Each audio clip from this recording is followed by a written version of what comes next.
Hello and thanks for tuning into the show that goes around the continent to bring you stories near and far. I'm Chamberlain Uso at Channels Television here in Lagos. I'm joined by Vincent Makori with a new look from Voice of America in Washington. Hello, Vincent. Thanks, I'm Vincent Makori, happy to be with you again for another edition of Africa 54. Due to the global outbreak of COVID-19, the Voice of America has reduced staffing at VOA headquarters in Washington. So as you see, our broadcast will look a little different today and in the near future. We appreciate you staying with us on Africa 54. Let's start off with the latest from Nigeria. Chamberlain Uso in Lagos brings you that story. Great. Combating climate change must take a chain approach if it must be effective. Such efforts will include planting of more trees, using alternative to fertilizer on farmland, and much more discouragement of deforestation. That charge is coming from the federal government during the launch of its fertilizer tree planting in some states of the north. Our correspondent Sadiq Ilyas filed the report from Jigawa State. It's no new discovery that trees and greens generally have many advantages to man. This is not just in providing clean air or in windbreaking, but also in reducing the effect of flooding and desertification. These are among the reasons the Jigawa State Governor says he's invested in planting trees across the state. In over 5 years of making that effort, over 10 million trees are said to have been planted.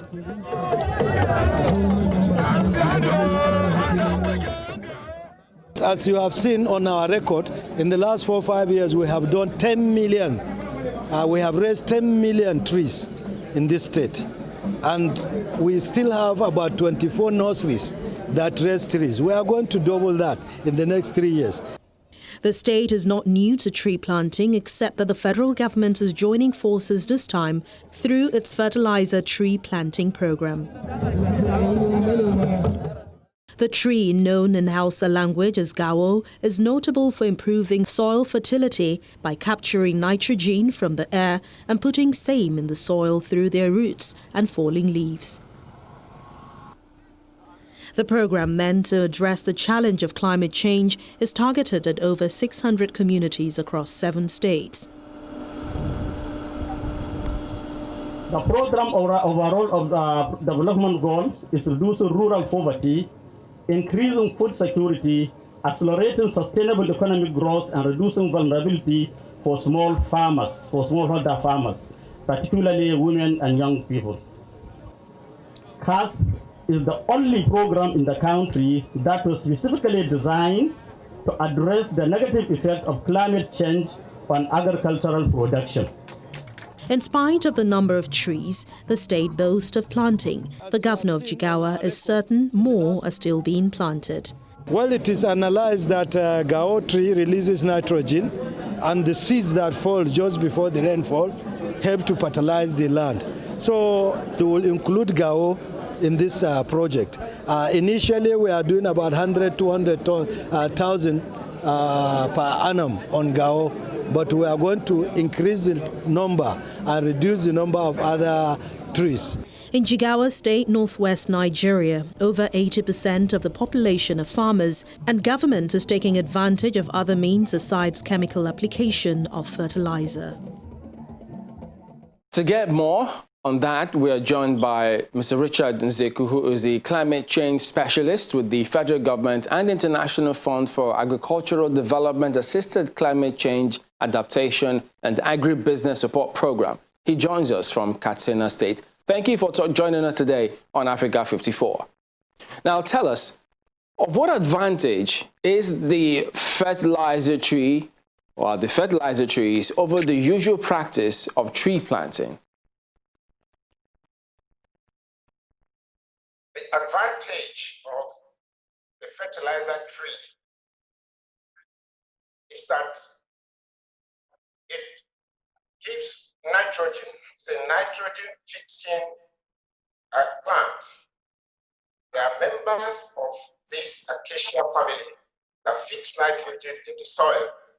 They are more like soil enrichment plants, and records available indicate that in the West African sub-region, these leguminous trees that fix nitrogen are able to increase the yield of crops like millets by between 50 and 100%.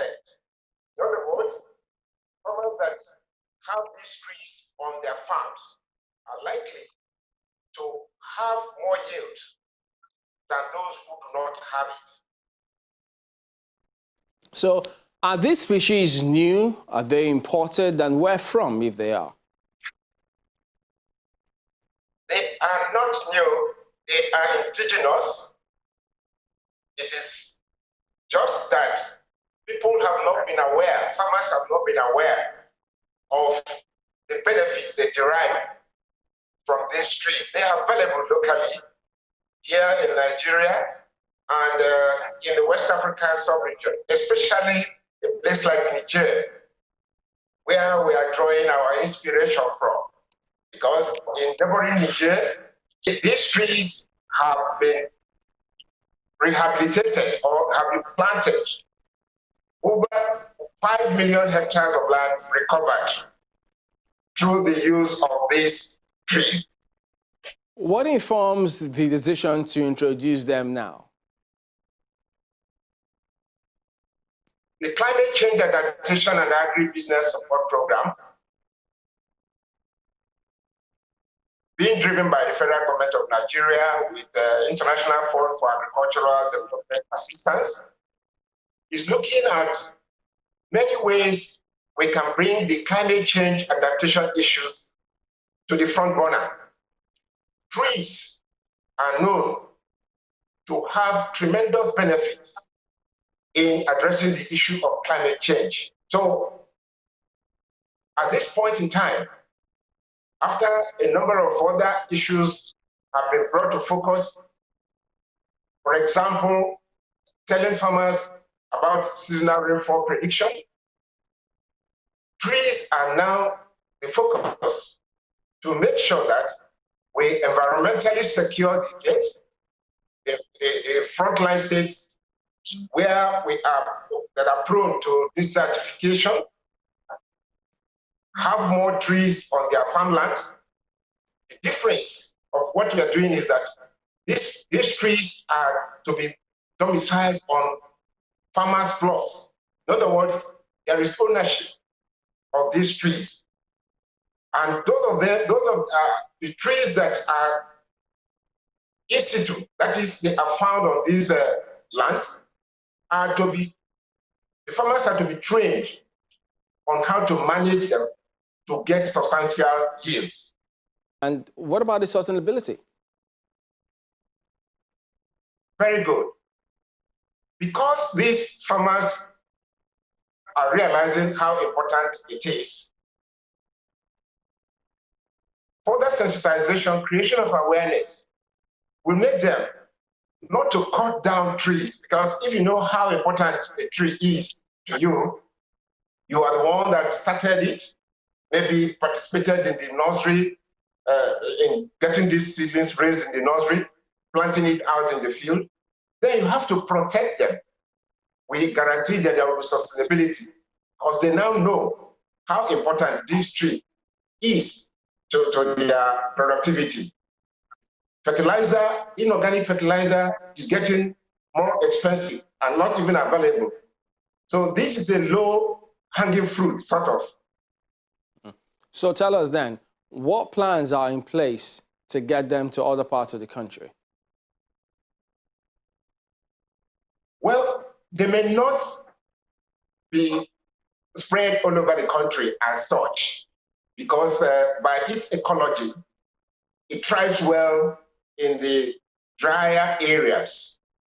It is not as if they will not be beneficial down in the other areas, but comparatively, they do better in these areas.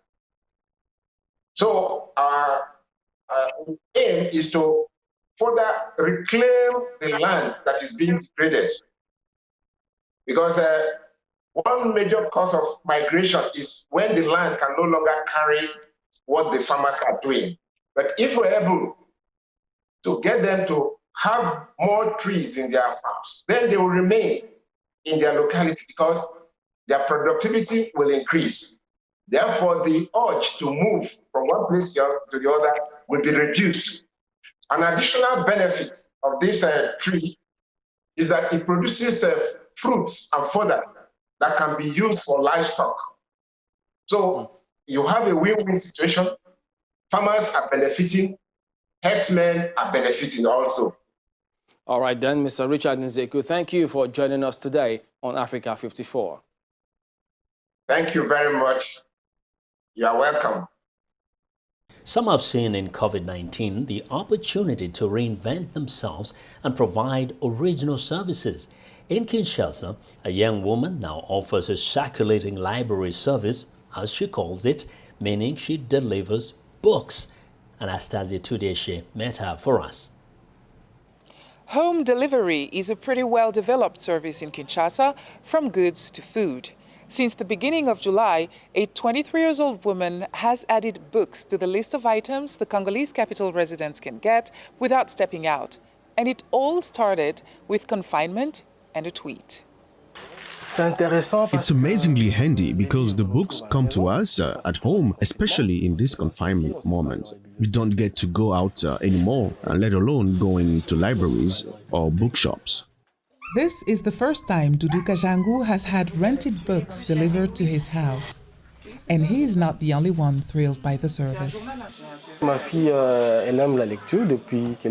daughter has loved reading since she was a little girl, and I encourage her to read a lot too, because, you know, reading motivates. It actually boosts the brain.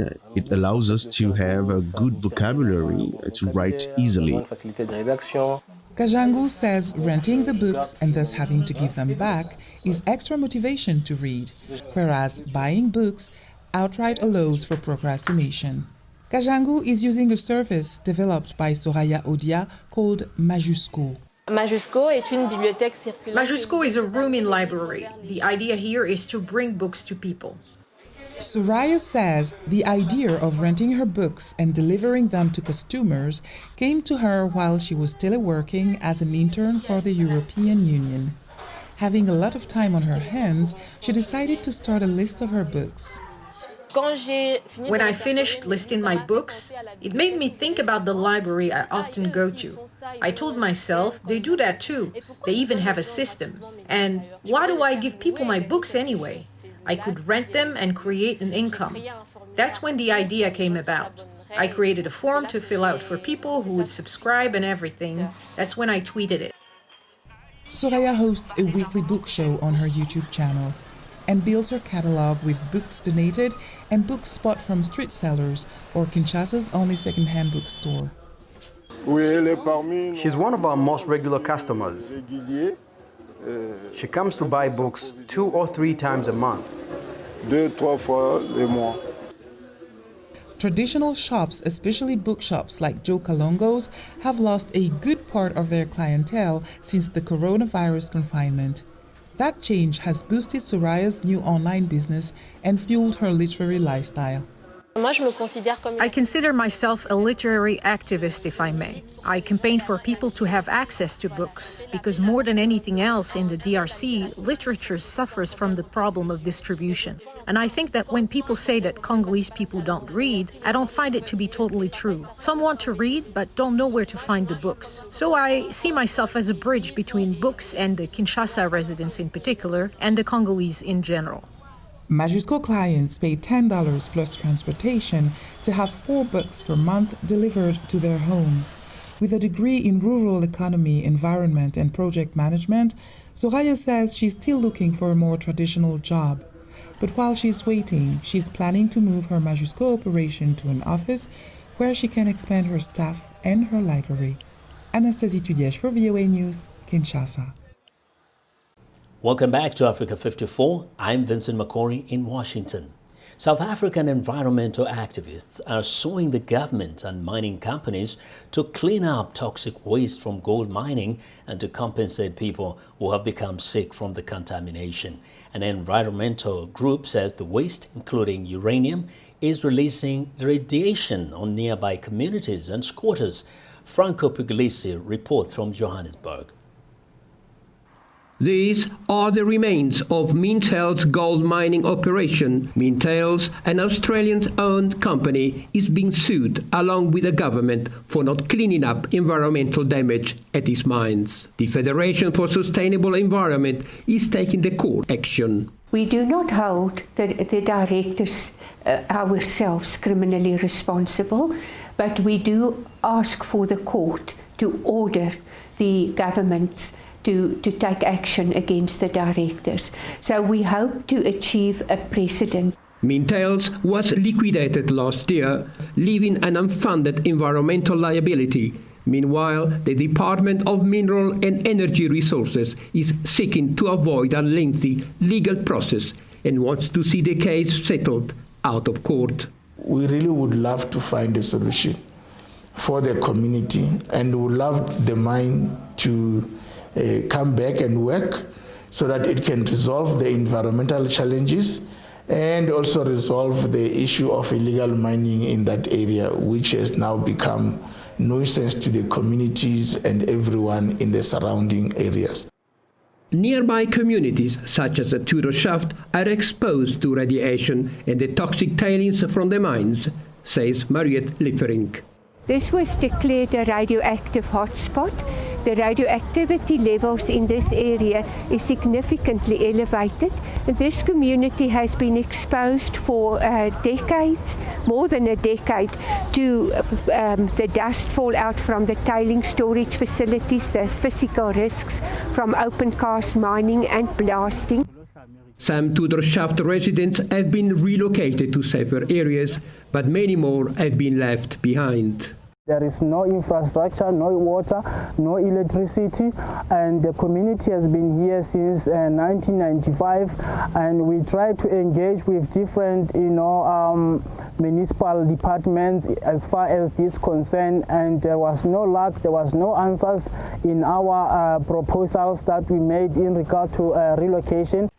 With the fate of the legal action filed by environmentalists unclear, the contamination surrounding one of the biggest gold fields in the world appears unlikely to be cleaned up anytime soon. Franco Puglisi for VOA News, Johannesburg. Northern white rhinos of Kenya will never have to go extinct. Well, this is just as some scientists have begun the process of reproduction through surrogacy. They're now harvesting more eggs from the near-extinct species for onward implants of embryos. Wondering what's going on here at the old Pajita Conservatory in Laikipia National Park, Kenya? Scientists are harvesting eggs from this northern white rhino, one of the last two females alive. Neither the mother nor her child can carry a baby to term. Now, scientists are working on implanting the embryos into southern white rhinos as surrogates.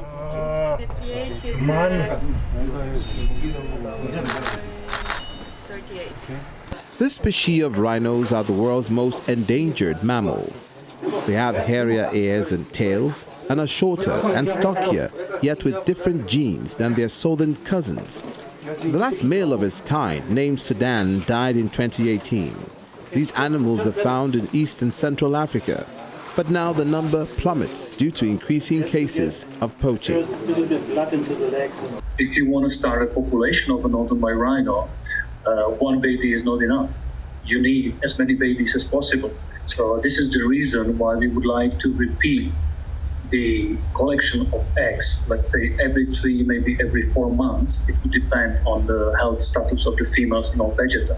The egg harvesting efforts began a year ago by a team of scientists from the Old Pajita Conservatory, Kenya Wildlife Service, Italian-based Avantia Lab, the Czech Republic Zoo, and the Germany-based Leibniz Institute for Zoo and Wildlife Research. They produced 3 pure northern white rhino embryos that are now frozen. But the scientists realized they must synchronize implanting embryos with the reproductive cycle of the surrogate mothers. The eggs are so delicate, they must be immediately flown to a laboratory in Europe in an incubator hand-carried by a scientist. Though lacking role model, particularly in surfing, Senegal's Kaju Sambe is now finding her foot in the male-dominated game in the West African country. The Olympic hopeful is the country's first female professional surfer and is now becoming to young girls the mentor she never had.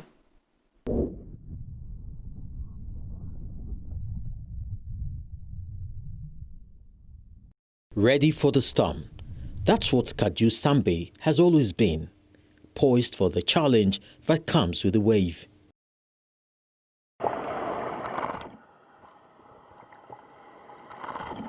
This would not be her first time of facing challenges since being the first professional female surfer in Senegal. First time I take a wave, I scream like that. Everybody look at me, say, "What happened?" I said, "I don't care. I catch a wave. I don't care. Now I'm a surfer." For her, the challenge came when she went kayaking off the coast of Dakar, a fishing village in the Senegalese capital, and never found a woman amongst them. She is now not just a surfer, but aims at the Olympic. She was discovered by the founder of the US-based Black Girl Surf, Rhonda Harper, whom she says gave her new skills, made her a stronger surfer, and gave her more confidence. It's like trying to take a tornado, right, and put a rope around it and wrangle that thing down, because she's such a dynamic surfer that it's hard. Like a free surf contest would have been better for her than trying to, especially when you're surfing that long, would have been better for her than the confines of a structured contest. She went to California in 2018 to train with Black Girl Surf, a training camp for girls and women who want to compete in professional surfing. She was looking forward to competing in the Olympics before the outbreak of COVID-19. She insists to keep training for the Games, never giving up on her dream, and to go on sharing her love of surfing with a growing army of future champion surfer girls.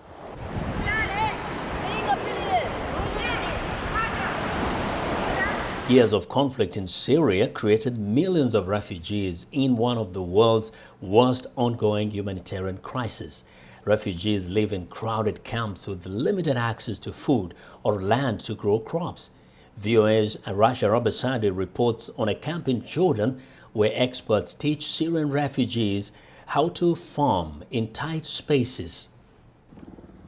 Here at the Zatari refugee camp in Jordan, experts from England's University of Sheffield and the United Nations teach Syrian refugees sustainable farming.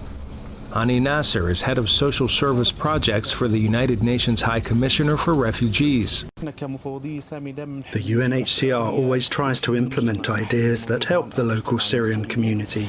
The soil in this camp is not suitable for agriculture, so we decided to experiment with new technologies refugees can use here or when they return. Refugees learn how to make the most of limited resources through hydroponic farming, where cups without soil hold seeds and sit in pipes with flowing water. Syrian refugee Hassan Gildes started living in this camp in 2012. He says the hydroponic process yields quality crops. This project saves water and allows us to become self-sufficient in crowded or small spaces. The produce is 100% healthy, natural, and pure without chemicals or hormones. Ahmad Zubi lives in the camp with his wife and 6 children. He says he's happy returning to his old career as a farmer. I love working on this project because I enjoy farming. It is technologically advanced and the process is clean. Traditional agriculture is full of mud and sand. This is just water. We come clean and we leave clean. The UNHCR says this hydroponic system uses 70 to 80% less water than traditional methods. Good for a country facing water shortages and a camp home to nearly 76,000 refugees, more than half of whom are children. Arash Arabasadi, VOA News, Washington. Well, and that's our show for today. You can find all the continent's top news and world news online at voaafrica.com. Check it out. I'm Vincent McCory in Washington. Channels Television has our last word from Lagos. Well, that's right, Vincent. We look forward to bringing you another show next week. Remember, channelstv.com is your source for news and other programming. I'm Chamberlain Uso. Thank you for watching. Goodbye.